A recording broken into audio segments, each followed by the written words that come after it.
주말에 또 좋은 분들 많이 만나고 흩어져 있었던 가족들과 함께 행복한 시간, 또 복된 시간 많이 누리시기를 바랍니다. 세익스피어가 쓴 햄릿이라는 희곡에서 우리가 잘 아는 아주 명대사가 나옵니다. 사느냐 죽느냐 그것이 문제로다. 아마 많이 들어보셨을 것입니다. 햄릿이 삼촌 때문에 고민하면서 내뱉은 대사입니다. 삼촌이 자기 아버지를 죽이고 어머니를 데려가 버렸습니다. 그래서 복수에 마음이 불타올랐습니다. 내가 삼촌을 죽여버리고 나도 이 험하고 이 더러운 세상 그만 살고 이제 이 세상 하직해 버릴까 고민하다가 염려하다가 확신이 서질 않았습니다. 복수와 살인의 충동이 일어났지만 그러나 사후 세계에 대한 불안감이 그를 감쌌기 때문에 이러지도 못하고 저러지도 못하는 상황 가운데, 그 딜레마 가운데 빠져서 외마디 외침과 소리를 지르는 것이 바로 그 명대사였습니다. 이후에 많은 심리학자들은 햄릿 증후군이라는 이름을 만들었습니다. 이것도 하지 못하고 저것도 하지 못하고 이러지도 못하고 저러지도 못하는 상태에 있는 사람들을 햄릿 증후군에 빠졌다라고 불렀습니다. 현대에 와서 1989년 이후에 또 많은 심리학자들은 결정장애라는 이름을 붙였습니다. 요즘은 우리가 또 많이 듣고 우리도 많이 말하고 있지만 결정장애, 뭘 해야 될지 모르겠는 상태, 이걸 선택해야 될지 저것을 선택해야 할지 모르는 상태를 결정장애라고 불렀습니다. 이 카이스트에서 뇌과학을 연구하고 있는 정재승 박사는 최근 자기 저서에서 젊은이들의 연애 관계를 결정장애 상태라고 보았습니다. 엄밀하게 말하면 뜨겁게 사랑하고 연애하기 바로 직전 상태, 요즘 그 상태를 우리 젊은이들은 썸 탄다고 말합니다. 다 들어보셨지 않습니까? 사실 이 썸 탄다는 말은 옛날부터 있었던 말입니다. 썸씽이 있다 하는 말이 있었던 그 썸 탄다는 말인데 본격적으로 사귀고 사랑하기 직전의 단계입니다. 그런데 이 단계를 낭만적으로 표현한 것이 아니고 사실은 우리 젊은이들의 결정장애, 햄릿 증후군을 발현된 것이다. 이렇게 보았습니다. 여러 가지 이유가 있을 것입니다. 그 중에서 경제적인 이유도 있을 것입니다. 지금 내가 한 발짝 더 나가서 함께 삽시다, 결혼합시다, 우리 한번 진지하게 만나봅시다 하기에는 나의 경제력이 너무 부족하고 연약하고, 그리고 이 사람에 대한 확신이 들지 않는 이 상태, 그래서 서로 제기만 하다가 한번 해볼까, 이야기해볼까, 고백할까 이러다가 서로 그런 관계만 이루어 가다가 그 다음 진전되지 않는 상태를 썸 탄다고 말하는 것입니다. 사실 오늘 우리 중에도 이렇게 할까 저렇게 할까 결정장애를 겪고 있는 분들도 아마 있을 것입니다. 우리 안에 있는 이 젊은이들도, 이 시대 젊은이들도 정말 썸만 타다가 연애 한번 제대로 못 해보고 제대로 고백하지 못하고 그냥 끝내는 분들도 많이 있을 것입니다.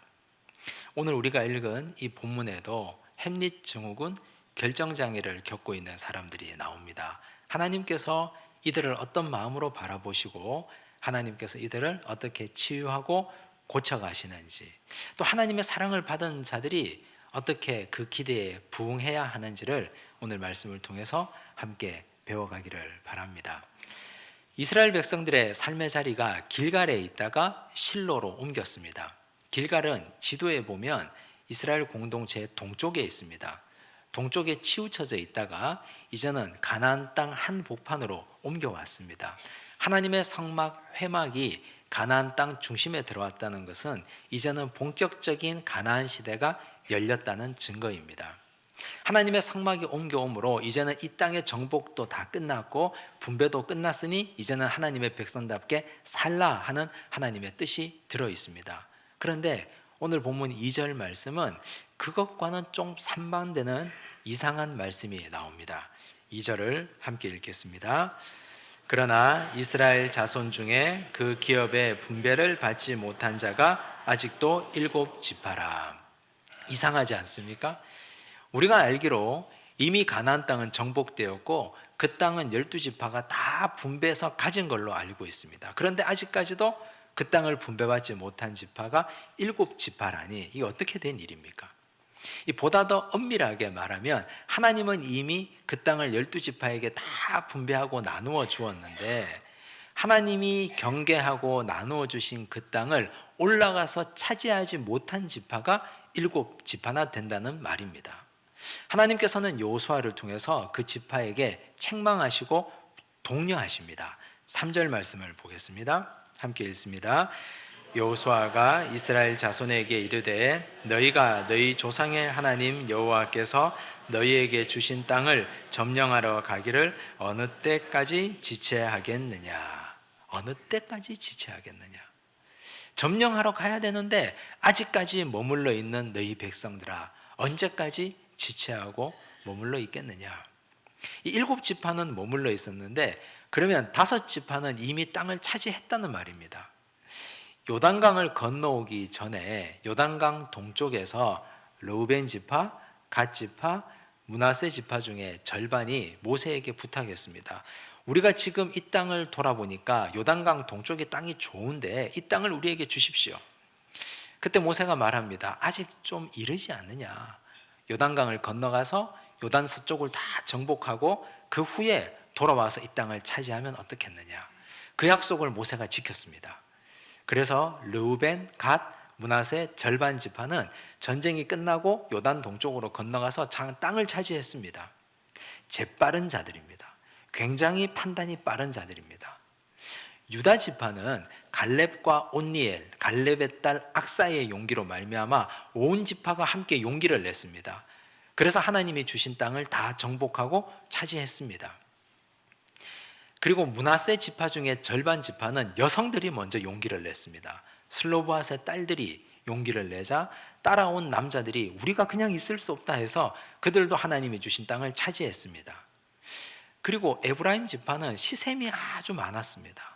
남들이 다 땅을 차지하니까 우리도 땅을 차지해야 되겠다. 그래서 그들도 용기 내어서 땅을 정복했습니다. 그렇게 해서 5지파는 땅을 다 가졌는데 나머지 7지파는 그냥 가만히 있습니다. 발 빠르게 움직이든지 용기나 기백, 열정이 있든지 그렇지 않으면 셈이라도 많든지 그래야 될 텐데 이 7지파는 이래도 그만 저래도 그만 줘도 그만 안 줘도 그만 그냥 그 자리에 머물러 있습니다. 하나님이 보실 때 이 7지파가 어떻게 보였겠습니까? 답답하지 않겠습니까? 옛날에 요즘이야 아이들을 한둘 낳아 기르지만 옛날에 자녀를 많이 낳아 기를 때는 이런 아이도 있고 저런 아이도 있습니다. 르우벤, 갓, 므낫세 절반 지파처럼 아주 재빠르게 자기 걸 먼저 챙기는 아이들도 있습니다. 또 어떤 아이는 유다 지파 또 므낫세 절반 지파처럼 용기 있고 열정 있고 우직하게 자기 일을 알아서 잘하는 아이들도 있습니다. 또 어떤 아이는 셈이 많아서 실력은 없는데 셈이 많아서 지고는 못 견디는 아이들이 있습니다.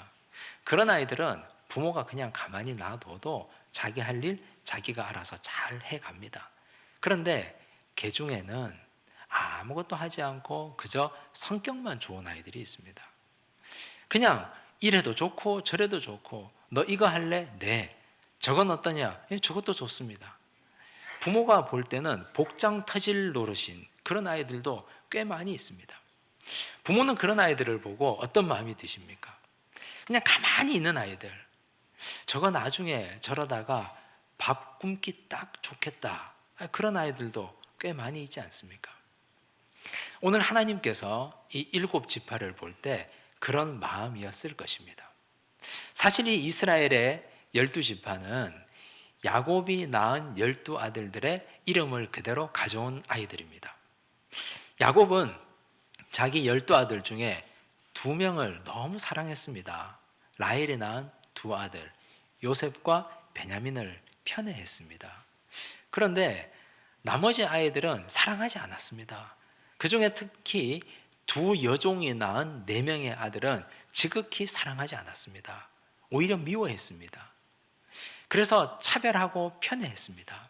그런데 하나님께서는 요셉의 자손이든 베냐민의 자손이든 여종이 낳은 자식이든 하나님 편에서는 다 사랑할 만한, 사랑받을 만한 자녀들이었습니다. 그래서 하나님은 이들을 차별하지 않으시고 그들의 기질대로 하나님은 기다려 주셨습니다. 하나님께서는 기다리다 기다리다 이제야 말씀하고 계시는 것입니다. 늦게 피는 꽃이 있지 않습니까? 봄이 오자마자 활짝 피는 꽃이 있는 반면에 봄이 다 끝나갈 때쯤 되어서야 천천히 피는 꽃이 있습니다. 늦게 피는 꽃을 아무리 닥달하고 들볶아 보아야 꽃은 피지 않습니다. 오히려 스트레스만 받을 뿐입니다. 하나님께서 이 7지파 백성들을 하나님은 기다려 주셨습니다. 오늘 하나님이 우리 인생들을 기다려 주셨지 않습니까? 실력이 있어서 재빠르게 발빠르게 움직이는 자들, 용기와 열정이 있어서 유다 지파처럼 올라가는 자들, 그렇게 실력이 있는 자들만 하나님은 편애하거나 우대하지 않으셨습니다. 실력이 없고 결정장애를 가지고 있고 이렇게 할까 저렇게 할까 항상 망설이는 우리를 하나님은 참아주시고 기다려주셨습니다. 하나님의 기다림 때문에 오늘 우리는 지금 이 늦게 꽃이 피고 주변 사람들에게 영향력을 전하고 사람들에게 은혜를 베풀며 살아가는 그런 존재가 된 것입니다. 만약 하나님이 우리에게 넌 실력이 없다, 넌 재빠르지도 않다, 넌 용기와 열정도 없다 책망하고 닥달하셨다면 우린 그 하나님의 책망을 어떻게 감당할 수 있었겠습니까? 그런데 하나님은 천천히 피어도 좋으니 너가 원하는 그때 꽃이 피려무나 하고 기다려 주셨습니다. 우리가 그런 사랑을 받아서 지금 하나님의 은혜 가운데 신앙생활하고 사람답게 살아가고 있지 않습니까? 그런 은혜를 받았다면 우리도 주변 사람들에게 기다려주는 은혜가 있어야 될 줄로 믿습니다. 가까이는 가까운 가족들에게부터, 자녀들에게부터, 이번 명절에 만나는 일가 친척 조카들에게도 기다려주시기 바랍니다.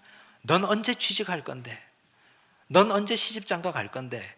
그래가지고 사람 구실이나 하겠냐?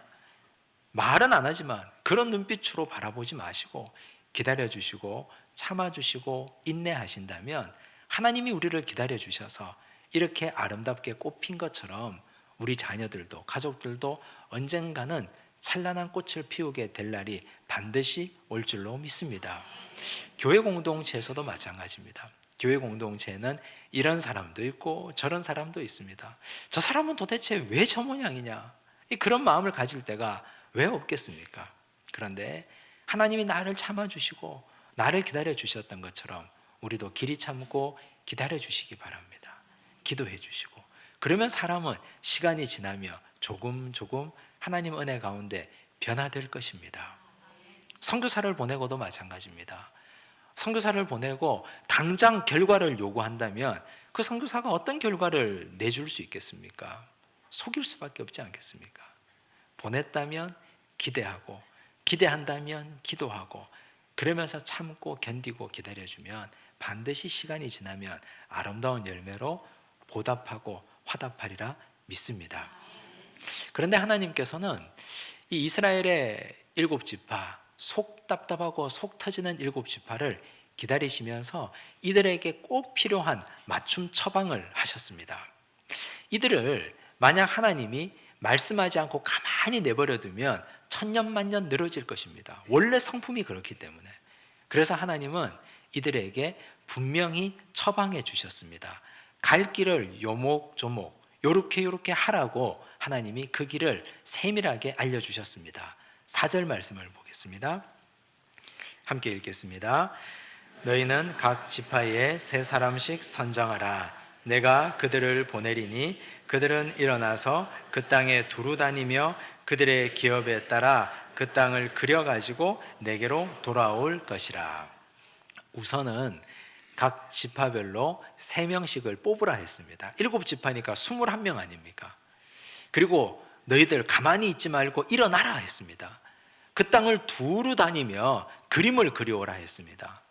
이전에 너희들에게 경계된 그 땅은 다 지워버리고 생각하지 말고 이제 남아있는 땅을 너희들 21명이 돌아다니면서 7지파가 나누어 가질 땅을 스스로 재단해서 그림을 그려서 경계를 만들어서 가지고 와라. 그러면 우리가 하나님 앞에 제비를 뽑아서 나누어 주겠다 말씀하셨습니다. 혼자 놔두면 귀찮아서 하지 않기 때문에, 혼자서는 두려워서 할 수 없었기 때문에 하나님께서 이들에게 맞춤 처방을 해서 A부터 Z까지 세세하게 알려주고 행동 방향까지 다 제시해 주셨습니다. 어떤 이에게는 이렇게 방향을 제시해 주셔야 되고, 어떤 이는 가만히 두어도 알아서 땅을 차지하는 이들이 있고, 어떤 이는 믿음의 용기만 불러일으켜주면 그 용기 가지고 힘내어서 가는 사람들도 있습니다. 각자가 다 기질이 다릅니다. 하나님께서는 우리 인생들을 동일하게 똑같이 천편일률적으로 대한 적이 없습니다. 사람마다 성격에 따라, 성향에 따라, 기질에 따라 하나님은 다 다르게 대우하셨습니다. 우리 예수님도 그러셨습니다. 요한복음 4장에 보면 왕의 신하가 주님 앞에 쫓아왔습니다. 예수님, 내 아들이 죽게 됐습니다. 얼른 우리 집에 내려오셔서 내 아들을 고쳐주십시오. 그때 주께서 말씀하십니다. 돌아가라. 네 아이가 지금 살아있다. 근데 사실 왕의 신하는 그 말을 믿고 돌아가기가 쉽지 않았습니다. 같이 가주시면 좋을 텐데, 우리 집에 가서 내 아이의 머리에 손을 얹고 기도해 주시고 한번 안수해 주시면 좋을 텐데, 그런데 주님 가지 않습니다. 돌아가라. 네 아이가 나았다. 반신반의한 마음으로 왕의 신하가 돌아갔는데, 돌아가다가 올라오는 종을 만났습니다. 종이 말합니다. 주인님, 당신의 아들이 나았습니다. 그때와 시를 물어보니까 주께서 말씀하셨던 바로 그 순간이었습니다. 이렇게 주님은 말씀만 하시고 고쳐주신 분도 있습니다. 그런데 또 주님은 한편 나병 환자들을 고쳐주실 때는 반드시 손을 대고 기도해 주셨습니다. 만져주셨습니다. 사회적으로 격리당하고 사람의 손길이 그리운 이들에게는 주님이 손을 반드시 대어서 치료해 주셨습니다. 누가복음 7장에 나인성 과부의 아들이 죽었습니다. 과부가 아들이 죽었으니 얼마나 애통하겠습니까? 그런데 그 시신에 손을 얹고 주께서 축복해 주셨습니다. 죽었던 이가 살아났습니다. 시신에 손을 대는 건 금기였지만 주께서는 손대야 될 때는 손대 주시고 말씀만 하실 때는 말씀해 주셨습니다. 왜 이렇게 다 다르게 치료해 주셨습니까? 그건 우리 믿음의 상태와 믿음의 정도와 우리가 살아가는 기질이 다 다르기 때문입니다. 참 좋으신 주님은 우리를 이렇게 치료해 주신 주님이십니다. 의사가 감기 환자에게 똑같은 감기약을 처방하지 않습니다. 물어봅니다. 혈압이 있습니까? 당뇨가 있습니까? 가족력이 있습니까? 어떤 음식에 대한 알러지가 있습니까? 병력을 물어봅니다. 그 병력에 따라서, 가족력에 따라서, 지금 현재 상태에 따라서 약을 다 다르게 처방합니다. 그래야 좋은 의사입니다. 감기 환자라고 똑같은 감기약을 똑같은 용량으로 처방해버리면 돌팔이입니다. 우리 주님께서는 우리가 처한 형편과 상황, 기질, 모습들이 다 다르기 때문에 각자 다양한 모습으로 사랑의 처방전을 허락해 주신 분이십니다. 르우벤, 갓, 므낫세 지파, 유다 지파, 에브라임 지파, 그리고 이 나머지 7지파, 주님은 다 다르게 처방해 주셨습니다. 그러면 어떻게 해야 다 다르게 처방할 수 있는 능력이 생길까요?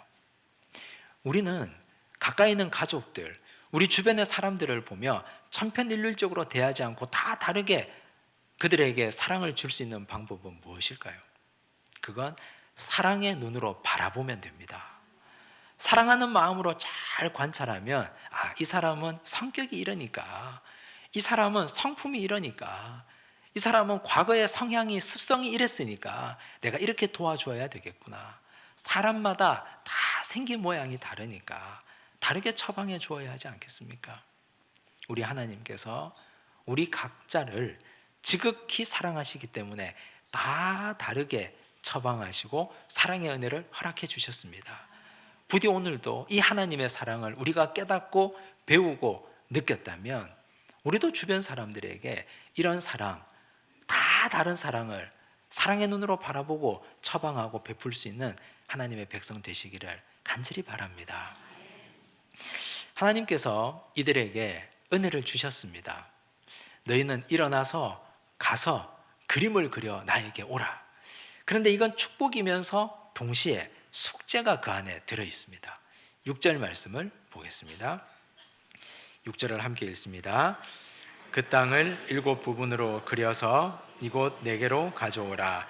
그러면 내가 여기서 너희를 위하여 우리 하나님 여호와 앞에서 제비를 뽑으리라. 7부분으로 다 나누어서 가져오면 제비를 뽑겠다 했습니다. 그림을 그려오라. 여기에 숙제가 숨어 있습니다. 어떤 숙제일까요? 하나님은 그림을 그려오라고 해놓고 자세히 보고 계셨습니다. 이들이 블레셋을 그 그림에 포함시켜 오는지 포함시켜 오지 않는지.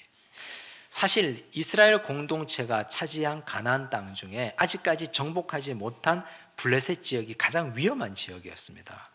블레셋이 얼마나 무서운 사람들입니까? 근데 이 7지파가 가서 그림을 그려오면서 블레셋을 그려오는지 아니면 쏙 빼고 오는지가 하나님도 궁금하셨습니다. 그 그림을 블레셋을 포함시켜서 오면 이들의 믿음이 성장한 것입니다. 하나님의 숙제에 부응한 것입니다. 그래서 하나님도 눈여겨보셨던 것입니다. 축복 가운데 하나님의 숙제도 함께 들어 있습니다. 결과적으로 어떻게 됐습니까? 그려왔을까요? 빼고 왔을까요? 이들은 그려왔습니다. 1차적인 숙제에는 성공을 했습니다. 이제 그 다음 초미의 관심사는 7지파가 하나님의 제단 실로 앞에서 모여서 제비를 뽑을 때입니다. 제비를 뽑을 때 어떤 지파가 블레셋이 포함된 지역을 뽑느냐 하는 것이 초미의 관심사입니다. 누가 뽑든 그 지역에 가서 살아야 되니까. 어느 지파가 뽑혔을까요? 첫 번째 지파가 뽑았는데 블레셋이 아닙니다. 두 번째, 세 번째도 아니었습니다. 마지막 7번째 단 지파가 뽑았는데 블레셋 지경이 뽑혔습니다. 나머지 6지파는 다 환호성을 질렀겠지만 단 지파는 걱정이 앞섰습니다. 단 지파의 지경을 이렇게 말합니다. 19장 40절에서 43절까지 말씀입니다. 우리 함께 읽겠습니다.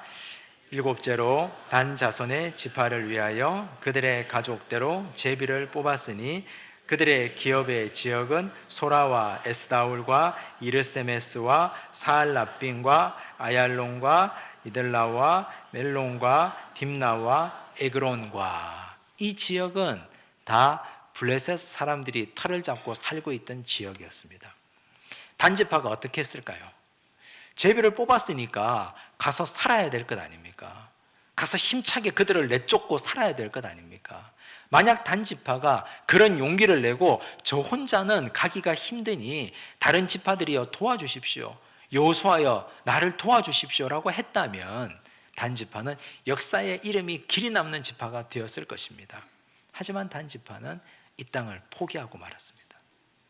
가서 살았더니 살려고 한번 가보았더니 도저히 무서워서 살 수가 없습니다. 그래서 이들은 이들 나름대로의 정탐꾼 5명을 뽑아서 저 북쪽 지역으로 보냅니다. 그리고 이주를 해버립니다. 사사기 18장 2절에 보면 단지파가 정탐꾼을 뽑아서 보낸 내용이 나옵니다. 함께 읽겠습니다. 단 자손이 소라와 에스다올에서부터 그들의 가족 가운데 용맹스러운 5사람을 보내어 땅을 정탐하고 살피게 하며 그들에게 이르되 너희는 가서 땅을 살펴보라 하매. 하나님께서는 결정장애 햄릿 증후군을 앓고 있는 이 7지파를 기다려 주셨습니다. 그리고 그들에게 꼭 맞는 맞춤 처방을 해 주셨습니다. 하나님의 위대한 사랑으로. 그렇다면 그 사랑을 받았으면 그 사랑에 보답하고 부응하고 살아야 될 것 아닙니까? 하나님의 은혜를 받았다면. 그런데 단지파는 그렇게 하지 못했습니다. 축복 속에는 하나님의 시험도 같이 들어옵니다. 하나님께서 이들에게 그림을 그려오라, 제비를 뽑겠다, 하나님의 위대한 축복과 사랑의 기다림 아닙니까? 근데 그 속에는 하나님의 시험과 하나님의 숙제도 함께 녹아 있었습니다. 하나님이 우리에게 물질을 축복으로 주시면 그 물질 속에는 반드시 하나님의 숙제도 같이 따라옵니다. 물질을 어떻게 쓰는지, 어떻게 사용하는지, 하나님의 영광을 위해서 그 물질이 드려지는지 하나님은 같이 보십니다. 물질의 축복과 함께 오는 건 하나님의 숙제입니다. 이 숙제를 잘 해낼 때 우리의 믿음이 성장하고 더 큰 복을 누릴 수 있습니다. 사람을 하나님이 우리에게 선물로 주십니다. 좋은 관계를 주시면 그 좋은 관계를 어떻게 만들어가고 유지해내느냐 하는 건 우리의 숙제입니다. 좋은 사람을 주셨는데 그 사람을 이용만 해먹는다면 앞으로 우리에게는 좋은 관계는 더 이상 존재하지 않을 것입니다. 하나님이 교회에게도 많은 축복을 주시고 교회에게도 많은 새가족을 보내주시면 이 축복의 물줄기, 하나님이 우리 교회에 보내주시는 많은 새가족들을 교회가 어떻게 섬기고 어떻게 돌보고 어떻게 그들과 함께 공동체를 이루어 가느냐에 따라서 하나님은 그 다음을 더 준비해 주실 것입니다. 오늘 단지파는 그 축복의 물줄기를 받지 못했습니다.